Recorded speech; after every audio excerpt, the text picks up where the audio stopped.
À seulement 22 ans, Ballesteros venait de remporter le 108e Open britannique.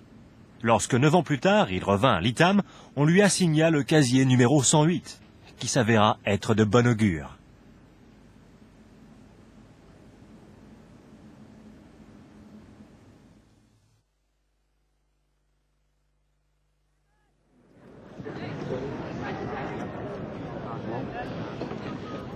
C'est agréable d'être retour là où j'ai gagné il y a 9 ans. Et je pense que c'est un très bon parcours. Je l'aime beaucoup et c'est sans aucun doute mon préféré. Je me souviens, j'étais très décontracté cette semaine-là. Personnellement, je me sentais tranquille car à cette époque, je n'avais fait le caddie pour lui que 3 fois auparavant. Comment ça va? Après une succession de caddies, dont un de ses frères, CV se tourna vers Ian Wright, un caddie professionnel. Dès que nous sommes arrivés, je l'ai regardé aller venir tout heureux. Il discutait avec tout le monde, retrouvait apparemment de vieilles connaissances. Il avait l'air d'avoir les idées parfaitement en place. Ce fut évident dès le premier jour. Un score de 67 le mit en tête de 2 coups. Mais il s'agissait d'un CV différent, plus vieux, plus avisé. Après avoir remporté de nouveau l'Open en 1984 et gagné 2 titres des Masters, il avait perdu un peu de sa confiance après une série de déceptions récentes à Augusta.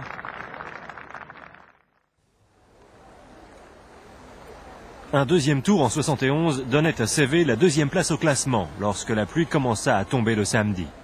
Pour la première fois dans l'histoire, l'Open durerait plus de 5 jours.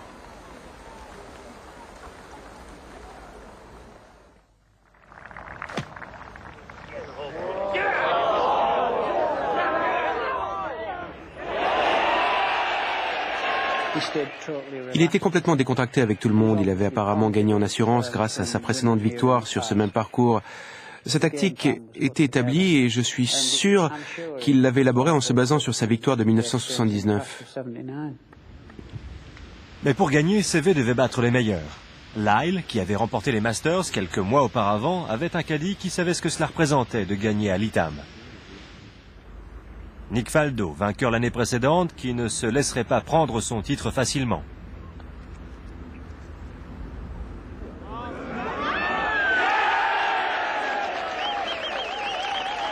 Et Nick Price, leader du 3e round, était déterminé à effacer l'amère déception qu'il avait ressentie à Troon en 1982, où il avait perdu contre Tom Watson.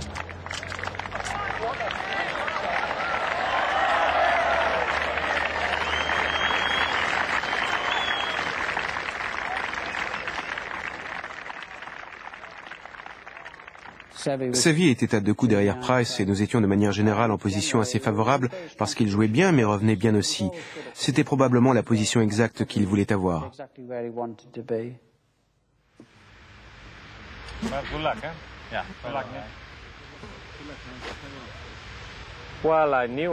Je savais que je devais bien jouer ce jour-là parce que Nick Price jouait particulièrement bien. Et je savais que je devais faire quelque chose d'exceptionnel pour l'emporter. J'avais eu un bon pressentiment, mais au golf, on ne sait jamais ce qui va se passer tant que l'on n'a pas atteint le dernier trou.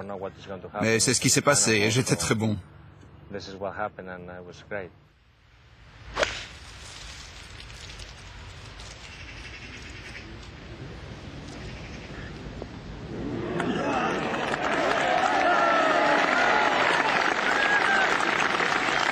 Jouant avec Price et Faldo, Ballesteros commença sa journée du lundi comme il l'avait fait en 1979. Un bon coup de départ. Mais cette fois-ci, il ne réussit pas son putt pour faire un birdie.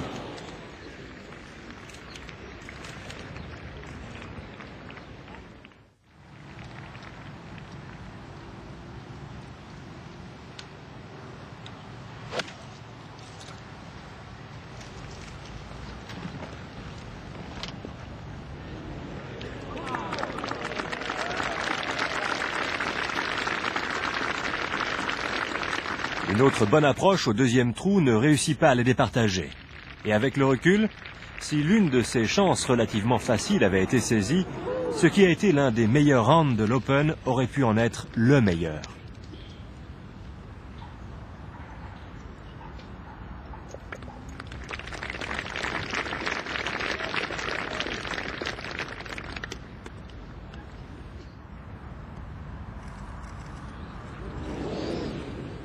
Alors que Seve alignait les parts, Price vacillait en droppant un shot sur le deuxième trou.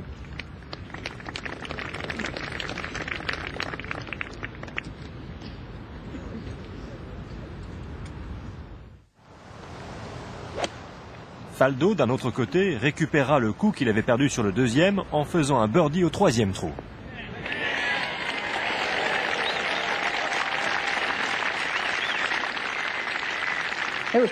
C'était plutôt ennuyeux. Franchement, on ne faisait rien.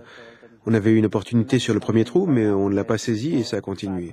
On a fait 4 ou 5 parts consécutifs avant d'arriver au 6e trou, où les choses ont enfin commencé à s'activer. Il a frappé un excellent drive sur le 6e, probablement le plus long de toute la semaine, a ouvert légèrement les épaules pour obtenir plus de puissance, a pris un fer 6 sur le green, tout droit pour faire un birdie assez classique en 2 coups, le premier de la journée.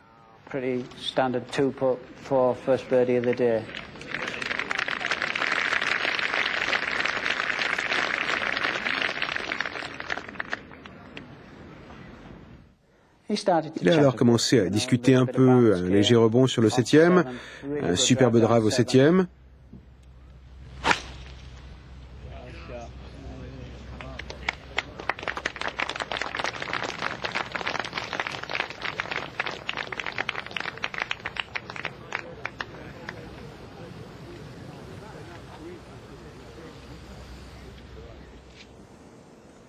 Le 7e trou allait s'avérer être le tournant de la compétition.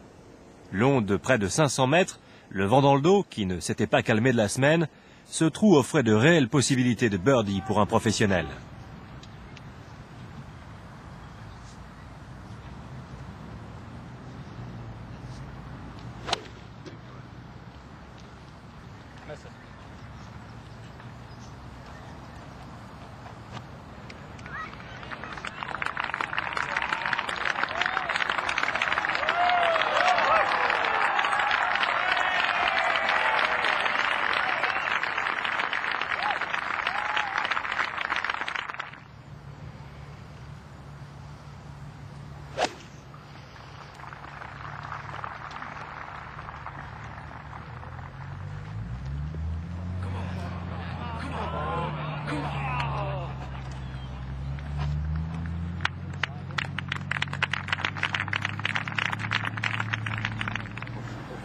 En arrivant sur la balle, je lui avais donné la distance qui le séparait du green, 188 mètres plus 20 mètres jusqu'au drapeau, ce qui faisait 208 mètres en tout.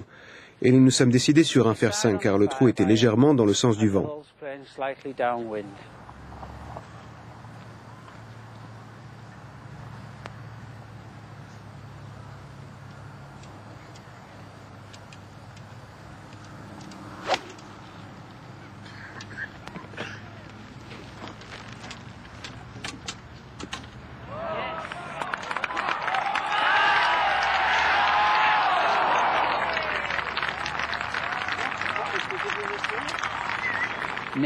Pour moi, c'est ce trou qui a détruit Nick. Cela faisait longtemps qu'il avait décidé la façon dont il allait jouer ce putt et il s'est complètement trompé et c'est ce qui l'a sorti du tournoi.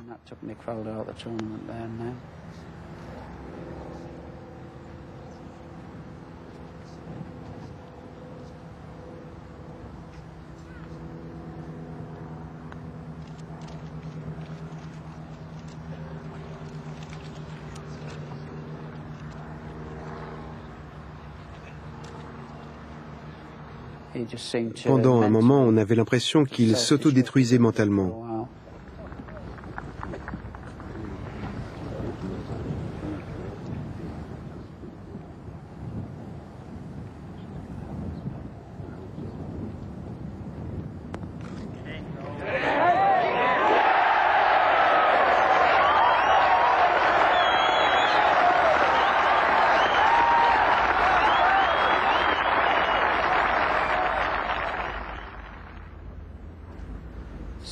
Seve a maintenu un swing de qualité de droite à gauche, puis Nick l'a suivi. 2 eagles. Le tournoi a ensuite explosé.